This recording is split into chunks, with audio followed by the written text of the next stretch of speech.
मला डॉक्टर बनण्याची हौस होती, पण कमी मार्क्स मिळाल्यामुळे ॲडमिशन घेता आलं नाही, अशी खंत भाजपच्या नेत्या पंकजा मुंडे यांनी व्यक्त केली आहे. मात्र धनंजय मुंडे भाग्यवान आहेत, त्यांना राजकारणी व्हायचं होतं आणि ते राजकारणातच आले, असंही पंकजा मुंडे यांनी म्हटलंय. परळीतल्या एका कार्यक्रमात डॉक्टर होण्याच्या आपल्या अपूर्ण राहिलेल्या स्वप्नाबद्दल त्यांनी मत जाहीर केलं. तसंच अल्कोहोल निर्मितीच्या व्यवसायाबद्दल सुद्धा पंकजा मुंडेंनी खुलासा केला. सध्या त्यांच्या या भाषणाची चर्चा होताना दिसतेय. त्यांनी सांगितलं आज सगळ्यात जास्त ऊर्जा निर्माण झाली इथे, बरोबर आहे. 15,000 युनिट झाले, बरोबर, if I am not wrong. Generally average 12-13 हजाराचा असतो. आता कशी नाही होणार? तुम्ही धनंजय मुंडेंना बोलवले, पंकजा मुंडेंना बोलवलेलं आहे, हो, दोन पण इकडे आहेत. सगळं इकडे एकत्र करण्याचं सामर्थ्य कराडांमध्ये असल्यामुळे आणि पुन्हा वर सूर्याचा आपल्यावर कृपा आहे. पण हे काय चांगलं आहे का मला माहित नाही, कारण सगळ्यात जास्त रेडिएशन बीड जिल्ह्यात आहेत. हे चांगलं म्हणायचं का काय म्हणायचं मला नाही माहिती. पण आता या सोलारच्या दृष्टीने, या प्रकल्पाच्या दृष्टीने हे चांगलं आहे, ऊर्जा निर्माण होते. पण लोकांच्या दृष्टीने हे चांगलं नाहीये, ही काही खूप चांगली गोष्ट नाहीये. पण आज जास्त इथे ऊर्जा निर्माण झाली आणि ऊर्जा ग्रीडला जोडली जाणार आहे आणि पर्यायाने ती नागरिकांना मिळणार आहे. मी शुभेच्छा देते कराड परिवाराला. आणि आम्हाला पुढचा कार्यक्रम आहे. खरं तर हा कार्यक्रम 5 वाजताचा होता, पण शालिताईंचा निरोप आला की 6 वाजता ऊन आहे आणि मग तिकडे किरण गीतेंचा कार्यक्रम आहे. मग मी धनुभाऊला कानात म्हणत होते सूर्याचा कार्यक्रम आहे, किरण वाट बघतोय. तर तसंच झालं की किरण गीतेंचा कार्यक्रम असल्यामुळे तिकडे ते प्रतीक्षा करतात. आणि शालिनीताई पानसरेंनी आश्चर्य व्यक्त केलं की डॉक्टर असून त्या ह्या म्हणजे तुम्ही एकदा आमच्या सगळ्या डॉक्टरांना भेटा परळीच्या. ते डॉक्टर असून काय काय करतात हे तुम्हाला जेव्हा कळेल तर तुम्हाला अभिमान वाटेल. आमच्या उगाच बीड जिल्ह्यात असे खूप उद्योजक असलेली मानसिकता असणारे लोक आहेत. जसं त्यांचं हे प्रोफेशन नाहीये तरी त्या करतायत. तसंच असतं. आता माझं जे व्यवसाय आहे त्याचा माझ्याशी काही दुरान्वयी संबंध नाही.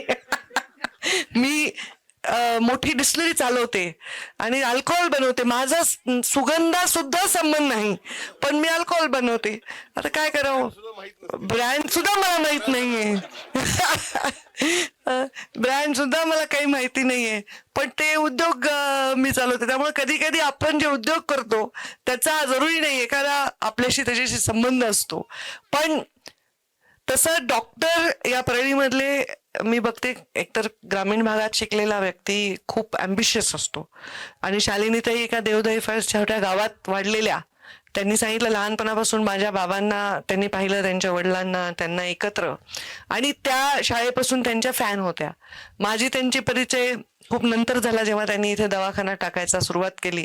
आणि तेव्हापासून मी बघते खरंच धडपडे आहेत त्या. आणि त्या म्हणल्या आम्ही ताईकडून शिकल्या. मी बिलकुल नाही, मी अजिबात धडपडी नाहीये. माझी रास सिंह आहे आणि सिंह असतो रिलॅक्स एकदम, जास्त नाही. भूक लागल्यावर शिकार करतो, पोट भरलं की शांत, उगाच इकडं तिकडं नाही. मलाच नाही धडपडा स्वभाव. मला वाटतं काय करायचं एवढी मरमर करायची. पण त्यांची ऊर्जा बघितली की मला कधीही अशा ऊर्जेतच असतात. धडपड हा शब्द उगाच नाही झालाय. जो धड ज्याला पडता येतो तो धडपड्या. आणि त्यामुळे त्या खरंच धडपड्या, जिथे पडल्या ते धड पडल्या. कारण त्या डॉक्टर झाल्या, हुशार आहेत, मेरिटवर आल्या, काय अशा नाही आल्या.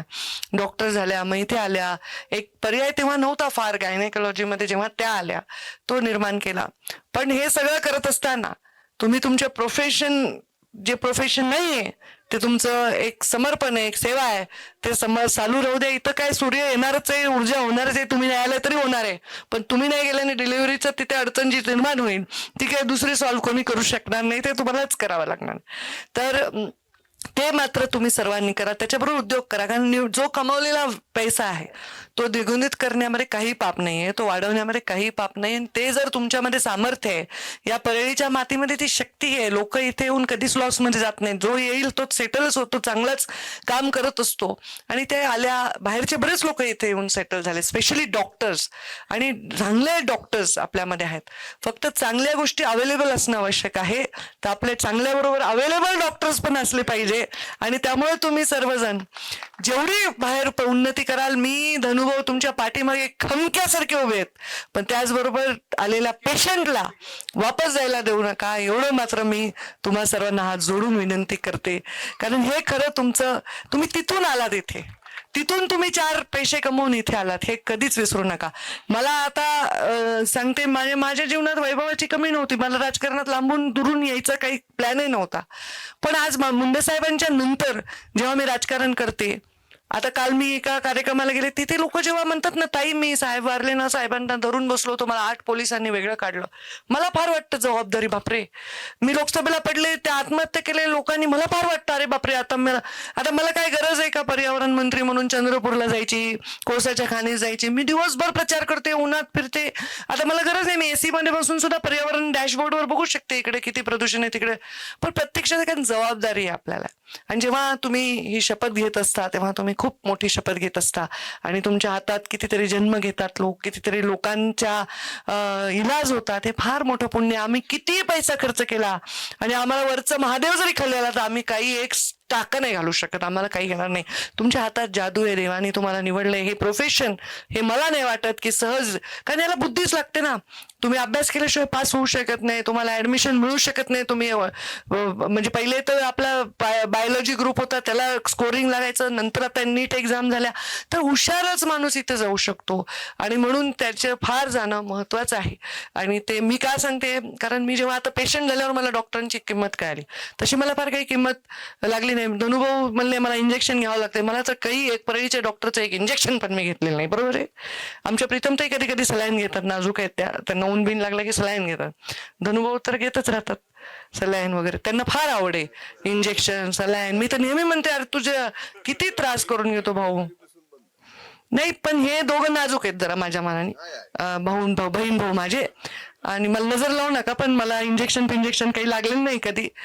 पण माझा इलाज जो कधी नाही झाला, तो माझ्या परळीच्याच डॉक्टरांनी केला. मला इतकं गळ्यात दुखत होतं, किती त्रास होत होता. म्हणजे शालीन ते मला, चला बरं मी तुम्हाला ENT दाखवून ते लातूरला सोमानी सरांकडे. त्यांनी नुसतं मला टच केलं.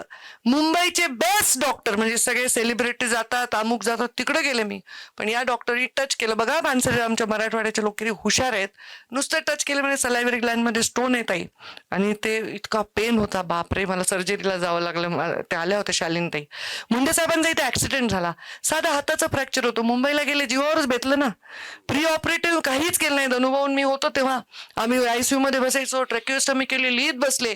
आणि तुम्ही असे पेशंट हाताळताना, तुम्ही ग्रेट.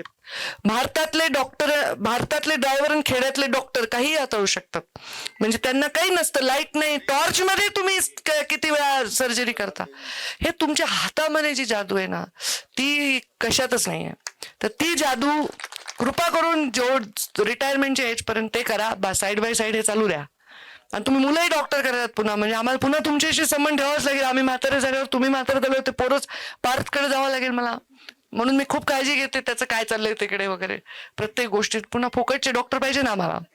आता तर चांगली धडधाकट आहे, माझी गरज नाही पडली, पण भविष्यात ते फार पवित्र असं प्रोफेशन आहे. मला खूप डॉक्टर व्हायचं होतं, खूप हौस होती मला, पण मी झाले नाही.